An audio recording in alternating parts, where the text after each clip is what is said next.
If you didn't catch it, Blizzard Activision is getting sued by the California government for labor laws, for sexual harassment claims, and it just keeps going. We talked about this in the last episode, but now, as of today, there was actually an official employee walkout going on for Blizzard Activision employees. There are thousands upon thousands of tweets in support for the walkout, and the demands have been set. But this has all been a real cluster F, so we don't get demonetized. On the part of management at Blizzard, this has been a long time coming. More things seem to be keep coming to light, like the Cosby Suite. All these different things that it just makes them look even worse than they already did, which is pretty hard to do. Any insight, boys? Like, what do you even say at this point? Honestly, what do you say other than I really hope change happens now? It's such a hard topic to talk about. Well, when it comes to actionable things, so what can you do? Like, what can I do? What can the gamer do? When it comes to actionable things, it's a really tough conversation to have. And people, I would encourage you, you have to sort of wade through your opinions on that. You have to take in some outside information and make the best call that you can, because a lot of people's first reaction is, I'll never buy anything Blizzard again. I guess I just refuse to play their games. And then you have other posts coming out where people are like, listen, my friend is a woman developer at Blizzard, and if you boycott their games, you know who that punishes? It punishes her. It's hurting her resume if she wants to go somewhere else. The best thing for her is to have a successful launch, to have a game that's performing well, and to have that under her belt and in her repertoire so that she can move forward with the sort of the best reputation that she can. And so you really, it really is not one of those cut and dry situations where it's black and white. There's a lot of gray area, and people, they really have to wade through their personal feelings on it to come to the conclusion of what they're comfortable with and what's the actionable thing that they can do to help these people out who are sincerely the victims in this whole situation. Just a quick heads up before we go on. People are saying your mic is just a little touch quiet, Ryan. Maybe just like give it a little quiet. Nudge. Got it. Yeah, yell into the mic. All right, perfect. Honestly, keep it down because it makes it easier for me to jump and interrupt you, because then I can just come. This should be a little bit better than hopefully. Yeah. Yeah, like, I mean, this whole thing is absolutely crazy, and there's a walkout staged for today. Today is it today? Yeah, started today. So huge walkout because essentially, so the timeline is. Basically, we almost were like second to break this story in terms of like, it came out half an hour before we went live on last week's podcast. Like, it was absolutely breaking news. So we were just finding out this information, and of course, it's like starts out bad, and then you read into it, and it just gets horrible. Like, we talked about the female employee who committed suicide on a business trip, and like just had these horrible things happen to her, and so like since that happened. They have, in an official capacity, if I'm correct, denied the allegations. So, like, from a legal standpoint, I'm sure their team of lawyers, because, you know, Activision has a massive team of lawyers on retainer. I'm sure that's what they said. They said, deny everything. Then they, you know, they got to prove it. But of course, realistically, it's like, is almost zero chance with all these, you know, credible people coming forward with their experiences, right? There's like zero chance like they truly were completely innocent in all this. So this legal tactic just looks horrible for them. And then all these employees came out and were disgusted by the response of like, we didn't do it, right? And so that's encouraged the walkout. There was also a big open letter, also further criticizing. Like, this whole thing just... A lot of people are making the comment like, Bungie left Activision at the right time, because they are up to some sus stuff and really just had a completely toxic work environment, especially if you are, you know, a female employee. You just got to feel for them. Yeah. There was Elena Pierce. I can't remember if I'm saying her name correctly. She used to be in Funhouse. I watched her video on it, and she was kind of just like, the only thing that's surprising is that everyone's surprised. She's like, you know, she was saying that she used to work at a certain studio. I don't think she mentioned it, or if she did, I can't remember. But she's like, there was like a bet. Like, the male employees would bet to see, they're like, oh, who's going to sleep with her first? Like, well, let's have a bet, right? And it's just like, dude, that's got to be so uncomfortable, so horrible to work under those conditions. Like that's just horrible. And you know, it's finally coming to light in the biggest way possible for one of the biggest, arguably the biggest, you know, gaming company out there, gaming publishers out there. And, you know, Asmongold, I was watching some of his reactions to it because, you know, everyone wants to know what is the big World of Warcraft guy thinking. And he's had some pretty damn good statements overall. And, you know, some of the stuff he said, too, is like, I can't imagine they're putting out their best product when the work conditions are like this. I can't imagine people are very inspired. I can't imagine people are showing up to work really, you know, excited, ready to go. Right? Yeah. They can't Feeling be motivated. They can't be creative when they're worried that John 2 cubicles down is going to grope them at lunch. You know what I mean? Right. And if people are worried about, are they going to keep their jobs? They're worried about, are they going to get laid off again? Why do they have passion in the product when they don't even know, will we be on this product long term? Like, will we even see the finish of this game? And to even double down on that exact idea, the reports of the woman who was literally outperforming everybody on her team by 100%. Like she was doubling the next best guy. Well, you can get in a her lot department, done when you're and not she spending did all day groping your employees. Yeah, like, well, and then here's the thing: she gets no raises. Guy number 2 gets raises. She gets no promotion. Guy number 2 gets the promotion to the spot she was in the running for. It is now her boss, who literally performed half as well as she did. You know what I mean? And so now these women have to feel even less motivated because they're seeing hard work gets you nothing. It gets you nothing. Why would I work hard and do the best at this product that I can if it's not going to actually actualize itself into some tangible growth? And the whole like frat boy culture thing is a problem because then it's like it's a problem for everybody because like you're saying, you don't promote the best employee, male or female. You promote your boy. You promote your bro. Right? You get the management position, and then it's like you bring all your friends up. And then again, it's like who's in charge? Who's left in a leadership position that's allowing this to happen? It's like people who are clearly, at least partially, incompetent at their positions. Because like they're in charge of the workplace environment, and it's clearly problematic. And then there was like the leaked messages or comments from upper management that were, the quick and dirty is essentially like, hey man, you can't have all the chicks to yourself. And then they made the joke like, oh yeah, well I'm Arab, I can marry as many as I want. And then the guy says, upper management, oh, you mean screw? Do you mean F them? Like, you know, and so it's like these comments are coming out there. They're posting that picture with the Cosby, like Bill Cosby in the hotel room. If they're worshiping someone like that, and there's a picture of it, it's just a little weird. I can't imagine weird. Most people are. I will say, I talked to True Vanguard about this. I was like, when I saw it, I was like, no way. Like, this is crazy. So I looked it up because I was like, 2013, because all the pictures were from 2013. I was like, 2013, wasn't that the year that all this came out? It turns out that the timeline was 2014 was when this exploded. And like, I didn't find out until it exploded in 2014. Like, Hannibal Buress did a comedy special in 2014, and that's when everyone really started to know, and a bunch of accusers came forward, and this whole thing snowballed.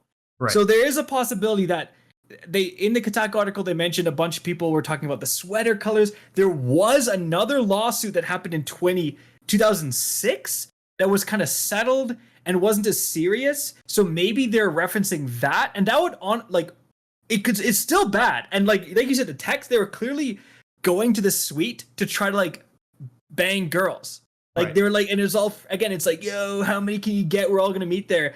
But the Bill Cosby thing, the timeline, I'm not sure works out because it was a year after, but it's like, even then it could still be referencing him as like, you know, a very sus dude, referencing the 2006 lawsuit. So I don't really know what happened there, but like clearly from the texts, it's like, you're at a work, aren't they at like a work function? They're at BlizzCon or something. And it's like, which coworkers can we lure into this room? Coworkers, or like, are they going after like fans and stuff? Oh, probably. Like if they're at BlizzCon. Like, I don't want to make allegations, or just other people in the industry, right? Because like Exactly. a marketing person or someone else for another game, like is like- they're colleagues. You can't be schmoozing in the company or It's so- company's pod. Dude, it's so toxic because like we've been to E3. I don't got time to schmooze, boy. Like what? That's right. What the hell are you That's doing? right. You're doing your capture events. You go back to your room and you're I'm like, like, How, I gotta yeah. squeeze out some content real quick I'm before like- I go out drinking with the bros. Exactly. Yeah, you maybe get a couple drinks in with your friends, and then you're off editing your video because they have the stupid embargo go live the next day at 8 That's a.m. right. You're I'm like, thinking oh my work, god. work. It's like it's like these idiots get any work done. Like you go to an event, and it's like it's such an amazing. It sucks because it's from my perspective. It's like I'm have the perspective of like a content creator, and like I just said, like you go to these events and you're like, wow, there's so many huge people in the industry. You're trying to network. You're trying to like introduce yourself, and these people are so scummy. They're using that. They're basically like preying downwards on these. That's again, exactly like, it. new people into the industry. Hi, it's my first year. You're Come on some over. We huge got a guy. thing going on tonight. Come to the Bill Cosby suite. It's like That's it's right. so I sus, can't dude. imagine how like sincerely soul crushing it must have been for these women who thought they were getting an invite to a situation where they had the opportunity to do some networking with meet some new people, like huge you know, developers. lead developers, like and they went into that thinking this is it. This is my opportunity to really show who I am, what I'm capable of, impress somebody, and shed some light on what I have to offer, just to find out that your sole purpose for being there is to be hit on, touched, and people thinking about what they're going to do with you. I can't imagine how soul crushing that experience must have been. I feel so horrible for him. Yeah. It's Yeah. like Harvey Weinstein type relationships. I can only imagine how many times it's like, so you want to work on that game? Yeah, exactly. What do you want to what do you want to do first? It's like you said, it's like how many good employees, and male and female, like obviously a lot female that are passing up being like, what? I don't want to work for these psychos, right? Yeah. Or male employees who don't want to be part of that culture. They're grossed out by it too. They're like, I don't like these guys are super inappropriate. I don't want to be part of this. And it's like, you've seen this massive decline in the product, right? Like a lot of the World of Warcraft players have not been happy with how things are going. Yeah. And it's just like, is it the people who are left? There's a correlation. Are the toxic people, and then it's just getting more and more toxic and horrible, and it's just a bad work environment. Like you said, like it almost reflects in the product, and it's just like how many amazing employees are not working there because you guys are all scumbags. Yeah. I felt so bad. There was a lot. clip that surfaced on social media just this past week of one of the BlizzCons, years back when all this was alleged to have been taking place, and this fan of the game, they were doing a Q&A with some of the lead devs on the Warcraft panel, and this woman came forward during the Q&A. She grabbed the mic. It was her turn to speak. She asked a question. I'm a huge fan of the game. I love playing Warcraft. I was just wondering so that I can maybe find some identifying features with the characters I'm playing. Do you have any plans to maybe make the female characters a little less sexualized? All the armor is like skimpy, that's kind of what she's getting at. Like, I want to play my character, but feel some connection with it. But I'm not an over sexualized person myself, and the panel laughed at her. They made fun of her comment and basically just made jokes about it and said, essentially, no, we're not going to make our characters any less sexualized. That's kind of what we do.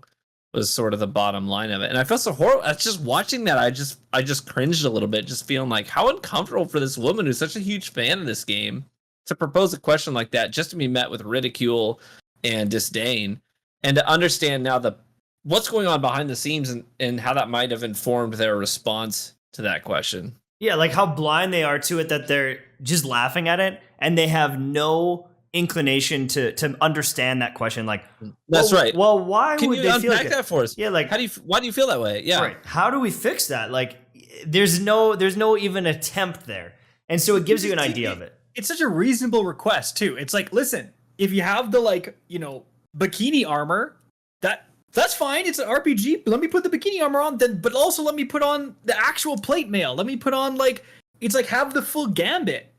Like why you gotta? It's like, oh no, it only has to be the bikini armor. You better get an arrow right here. Like otherwise you might die. It's just like so ridiculous. And again, it's like, yeah, the whole thing not good. And now one of the interesting tweets I saw, I don't know if you guys saw this. I think Paul Tassi posted a screenshot of it or something.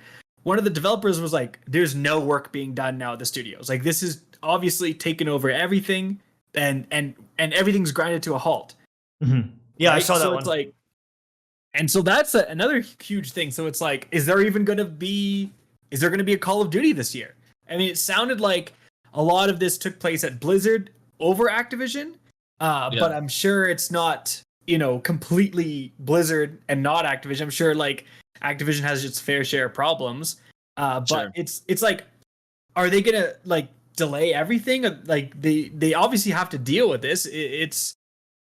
I would imagine it wouldn't have too much. If I had to make a guess, I would say I don't anticipate this would have too much of bearing on release schedules for Activision exclusive titles moving forward. Just because, they have to deal with it, but there's really not a lot of overlap in those teams. Like, who's going to deal with it and who's developing Activision games? There's probably literally not a single person that would overlap and cross the gap between those two teams. Probably not one. So I would anticipate Activision games will probably be right on schedule. Everything's be pretty unaffected in that. It's really, I think, PR related and upper management that would have to deal with this Blizzard stuff would be my guess. Because even the funding for these Activision titles is probably completely separate from the funding that's allocated for the Blizzard projects. I would imagine. I'm really not an expert in all that, but that would be my guess. I mean, you probably have, a lot of top management people are probably concerned with this might be and getting involved in this. Completely. So it could be they're directionless at the helm type of thing. Like this is like probably going to be the biggest like gaming story of the year.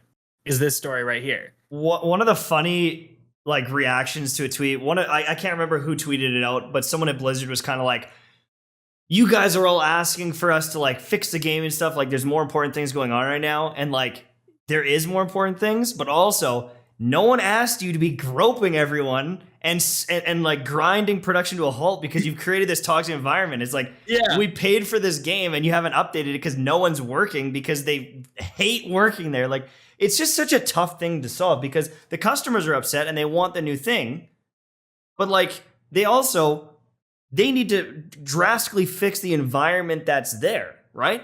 But if they're doing that, then those customers are pissed off. And so like, there's just anger from so many different ways. But the biggest thing is like, if you ever want Blizzard to be a thing, if you ever want Blizzard to improve, unfortunately, those human resource and human rights things have to change first, because you can't just go from this point forward without making changes, or people are going to boycott the games. People already are boycotting the games, but the workplace environment just isn't going to create a good product long term. It has to be fixed at the root. Yeah, like if everyone or a huge chunk of people are miserable working there, like they're not going to turn out the best work. And like you said, if there's evidence of like they're not even promoting the best, most capable, most productive people, it's even worse.